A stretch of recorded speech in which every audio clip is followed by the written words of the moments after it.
Go on. Okay, so I wrote this about gun violence in America, and then it kind of evolved from that. Tupac said was the youth, and as for shooting, no one notices the youth, and that was his truth back when black men like him with a mic, some insight began rapping to use their voice and through writing, tried voice while highlighting the abuse, enlightening us while trying to influence, provide improvements to the life they've been living in and seeing around them. So here's a few facts that's happened since then. A brand new reboot about shit. A view I'm sure Mr. Shakur will not approve it.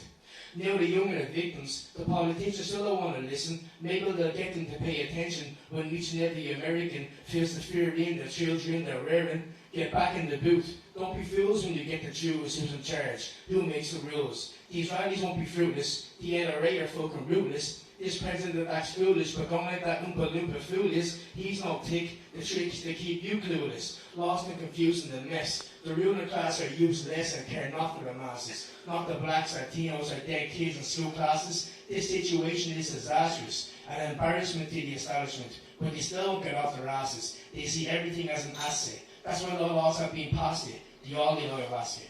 The Constitution was designed in different times. Before Tech 9s or AR-15s that red lives, why didn't they rectify this crime after Columbine? Checking lines, security is tight, but this is just for a school, right? America must look and readjust, discuss this plight and the ones that push the guns, plus the reasons why. Because the free world has turned to shite when this is the debate every day and every night.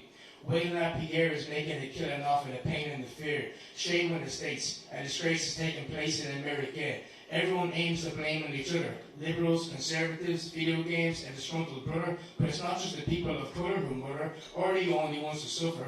The reason is undercover. With treasonous systems in place, it's no wonder. Will they rape, pillage, and plunder, take, kill, and murder, the space while spreading hate? What is the fate of the United States? Divided by lobbyist snakes, shaking the strings that are making these things take place. A race of the seams has taken the reins in this case, placed on the biggest stage to reject disrespect unchecked, and architect a suspect dialect. Billionaires and puppeteers in this corporatocracy. What democracy? Sheldon Ellison has constantly made a mockery of the Constitution and what it ought to be. Gambling, prostitution, and illegal embassy in Jerusalem, but then refusing them the use of medicinal plants confuses me. Seems to be the rulers are truly what the Don Machiavelli called the Illuminati, because every time I see the news I cry, for the countless innocent who died from Libya, Syria, Iraq to Palestine. I see war crimes, apartheid, genocides by design, hiding behind the reputation of a nation that is no longer alive. It's just a lie, another empire, the clandestine style this time. Blood for money, but not a knife for a lie. America has no wars in its soil. When I seen the plants still lie, terrorist criminal people inside, even as a child I wanted to join. Fully aligned to any ploy to get those that hide in caves, behave this way, those behind this crime, enraged, even today in prime, with tears and noise from hearing the fear, the cries and the lies. But as time goes by, I realise this is about much more. Nearly 2 decades of war, poverty brought to all our doors, immigration swords and moral force and course of sacred shores. It pains me to say the way the shady masquerade play now has been with all that seem not so tenfold.